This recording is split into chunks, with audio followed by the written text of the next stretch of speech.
आजूबाजूच्या लोकांना दरवर्षी या ठिकाणी इथे मोठ्या प्रमाणात धिंगाणा होत असल्यामुळे खूप त्रास होतो.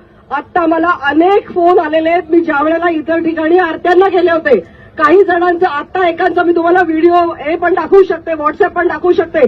लिव्हरचा कॅन्सर झालेला एक पेशंट आहे, एक अतिशय वृद्ध 90 वर्षाची व्यक्ती आहे. कसा काय आवाज सहन होणार आहे? दरवेळेला इथे दही अंडी होते. तुम्हाला मान्य आहे का सांगा?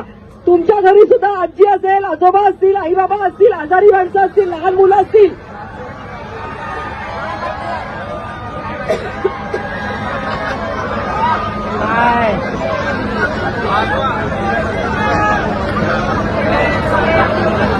हा कार्यक्रम इथून पुढे जीत ग्राउंडवर होणार नाही.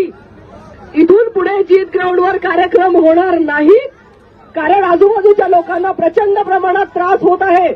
आणि हा कार्यक्रम इथे आवाजाची मर्यादा ओलांडून, धार्मिकतेची सगळी बंधनं तोडून कार्यक्रम आयोजित केला गेला होता. आणि ही आवाजाची मर्यादा न पाळल्यामुळे आम्ही रोज शास्त्रीनगर पोलीस स्टेशनला फोन करतोय, डीसीपी कदम यांना फोन करतोय, पीआय देशपांडे यांना फोन करतोय, सीपी अमितेश कुमार यांना मी मेसेजेस करतेय.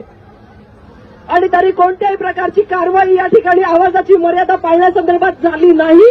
आणि म्हणून नाईलाजानी आम्हाला हा सनदशीर मार्गाने भंग करावा लागला, हा सत्याग्रह करावा लागला. आणि इथून पुढे या ठिकाणी कोणत्याही प्रकारचा असा कार्यक्रम आम्ही होऊ देणार नाही की ज्याच्यामध्ये